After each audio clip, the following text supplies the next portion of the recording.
ladies and gentlemen, it's always an honor, and these are the conversations I really enjoy when legends step in the building. You know what I'm saying? Give it up one time for Bone Thugs and Harmony. Yeah, what it do? What it do? What's up, man? AZ I know. in the It's gotta feel good, man. 25 plus years in the game. On tour again. You're bringing everybody with you. I mean, congratulations, I feel, is in play because some people can't make it 25 months. We got 25 years, legends. What's up? It's a blessing, man. It's an honor, man. It's definitely a blessing, man. We've been out on the road for 25 years. Yeah. So, you know what I mean? Like, what can you say? But it's truly a blessing. Yeah, and I've seen a couple of the reunion shows before, man. I think the last time I had a conversation, we were at Q in Oxnard, man. That was the last time I got to talk to members of the group. And just to see every time Bone, whether it's all the members, most of the members, some of the members, it's just always just good energy, I feel. At least to the fans, you know what I'm saying? The people that come for a show, and the ones I've been to, people they love what they seeing because it brings back so many good memories, man. Definitely does. Which you think 25 years now, everybody's always got to kind of reinvent themselves to do something to stay relative right now.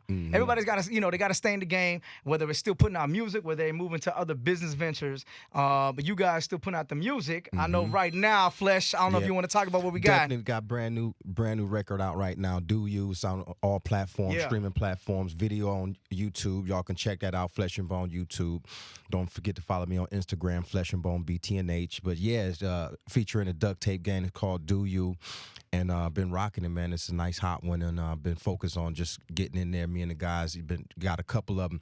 Me and the rest of the crew got a couple singles laying in the cut. So we just gonna focus on that while we do solo, individual ventures and everything. It's creative, man. Keeping it moving, smashing on it, still loving it. Now, Lazy, you got a whole project dropping tomorrow. Yes. Annihilation. At midnight. Yeah. Tonight. Let's talk about it right quick, man. Okay, Annihilation, man. It's just, it all came about, man. Like, I follow the energy of the universe. You feel me? Yeah. So I was on my perfect timing.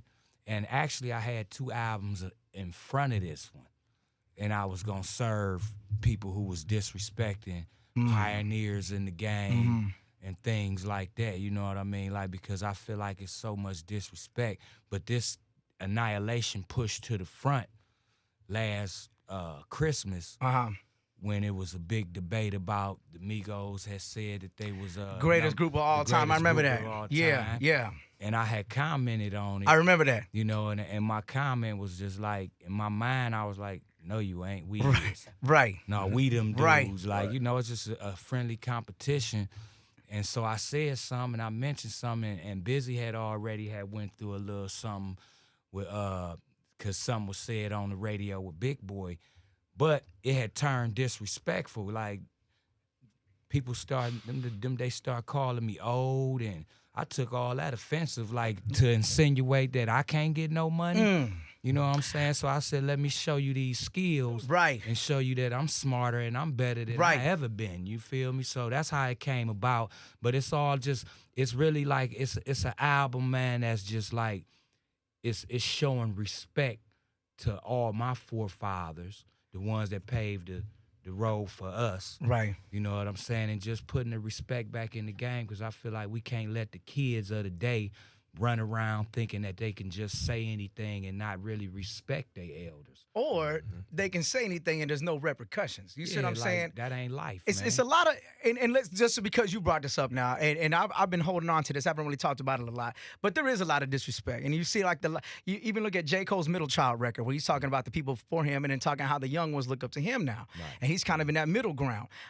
You guys very much cemented, respected in the game, but what do you think, like, where does this disrespect come from? Because they always want to talk about the bag now. Let's see how many bags we're getting. Let's see how many cars, the jewelry, and everything like that. Somehow the younger generation seem to equate success and real talent with how many bags they get. You know what I'm saying? With how much money they have. And what happened? Where did hip-hop come to the point where we're disconnecting between real talent and the bags you get? You know what I'm saying? I mean, it's just like this, man.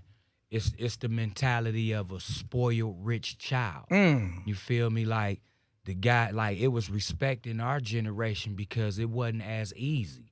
we had to carry crates. We had to carry 1500s. We had to, everything ain't in the phone. Like the whole wide world is really in our hands. So on the level of, you know, them being able just, the money is way better now. But somebody paid the price for that. You know what I mean? People lost their lives in this game.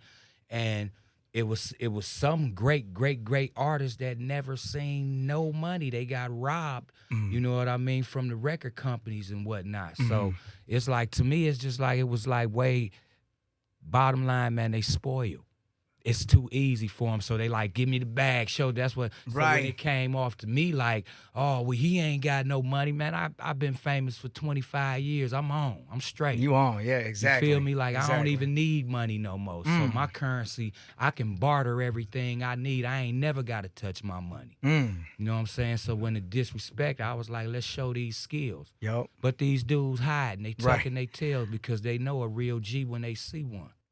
And I think that comes with the generational gap. There's no battles like there used to be. There's nobody that wants to put their talent. No more fun in it. Yeah, well, the fun, but then at the same time, I feel like people are scared to put their talent on the line because a lot of, and I'm not downing younger people. I'm just saying I would think this is statistically and culturally very accurate because the younger generation now has a problem with being criticized.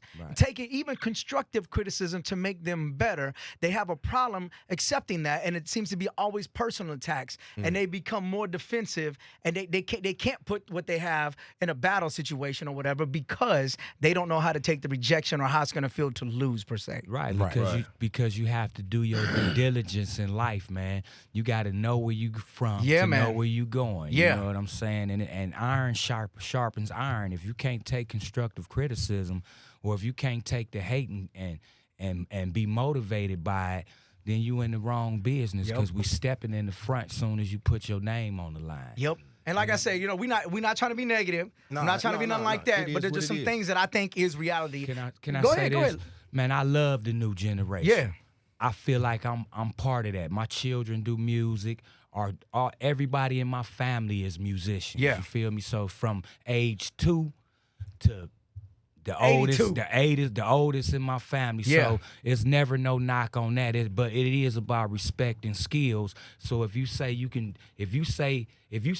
beat me in anything, I don't care if it's basketball, I don't care if it's rapping, I don't care if it's racing, I don't care what it is. I'm a competitive person. I'm gonna come at your head flat out all day. You an Aries? No, I'm a Libra, man. Okay, all right. Now, I just had to throw that out there, man. I was like, that sounds like Aries right there, man. I'm a peacekeeper too, man. For sure. So I got the scales of justice, but I just think, you know, the uncles of the game missed the generation and stopped checking the young and stopped teaching. So we just here to put that back right now. You know what I mean? But we moving on to bigger and better things. That's right. Because like Flesh was saying, Bone Thugs and Harmony, we nowhere near finished, man. The music is just to get the door open. Like it always was. So now it's the movies, it's the books, it's the poetry, the different things, the real estate and all these different things that we doing, man. So music is what we love, so that's why we gonna be doing it till we die. You know, this year, so we talking about 25 years, and it's been kind of crazy in the past couple weeks with the death of Nipsey Hussle. And a couple days ago, we celebrated Eazy-E's life on our station, and we love what we do. We put our mixes together and everything, and just going back, a lot of people are taking certain quotes from Nipsey and the books that he's read and a lot of the knowledge and passing it on for other generations. If we can go back to the 90s and talk about with Eazy, let's just say if this was in 2019 and Eazy had passed, what would be, what was the information or some of the knowledge that he gave y'all as a group that you think people will be spreading even now, how social media is, and they're taking Nipsey's words and some of the quotes? What would those words be from Eazy-E? It's really everything that Nipsey was on. You know what I mean? So we was reading at that time The Art of War, Sun Tzu. We was reading Machiavelli because we was inspired by Pac. You know what I'm saying? We was reading the 22 immutable laws of branding, the 22 immutable laws of marketing. You know, we was reading all these different things, man. So it's the same thing and I believe the knowledge that Eazy-E was given to us as far as being businessmen, like we was fresh off the street. So he was teaching us business acumen, you know what I mean, how to really carry yourself. Don't go in there and just be all thugged out. Show him you got some sense, you know what I'm saying? So he was showing us things, man, that I think that now, if we had the technology back then, it would have been the same thing. They would have knew how advanced he was, because he was showing us how to, he was doing deals with different tech companies back then. And this in the 90s, yeah. In the 90s, like he had us on, he was finna put us on basketball games and all these different things when the technology wasn't, it was just coming in, but Eazy-E was already there. He was telling us stuff that we was still on, what was that? What was we playing back then? Nintendo? Probably Nintendo 64, Tecmo Bowls, the regular and all that, man. Yeah. He had new systems and all that stuff going, man. So the knowledge that I believe Nipsey was getting, it was like from his OGs that was friends of Eazy-E. You know what I'm saying? So that knowledge was just reciprocal over the years, man. But Nipsey was on it more than everybody else, though. That's what I think. Yeah, for sure. Eazy definitely he was hands-on, grassroots, hands-on, do it all in-house. You feel what I'm saying? That's one of the things that I picked up on immediately. Okay, we trying to get to this money. One of the things that he used to say, okay, where's the music? Okay, we want to be super rich. Okay, you can't get without the product. You don't get. You first you got to have the product. Right. You know what I'm saying? Because we used to be on his head. Where my money? Where's the music? You got the product? And you went to work yet? How you gonna get the money without the work? So he used to photo. He was a photographer. He was a videographer. He used to take the music to the stations himself. He used to do all that. And we used to see him up at Ruthless sitting down having the round tables with the attorneys and stuff like that. And, we met a lot of great people and connections through him like that. And still to this day, relationships that created back then, we still have now. So Eazy is just like Master P. Nipsey Hussle was like embodied all of that independent grind, man. And he was like a real great positive example when it comes to if this is what you want to do, then you got to put in the groundwork to get it done. Yep. And do it. If you can get it done yourself, get it done yourself.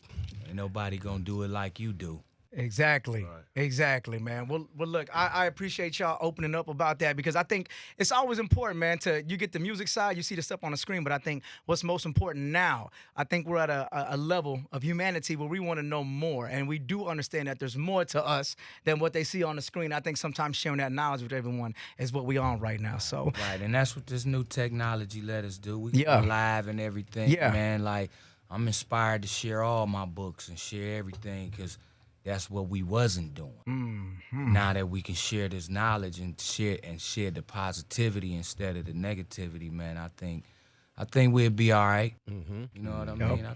We gonna be all right. There it is. The lessons is there. The lessons there. The blueprint is already done.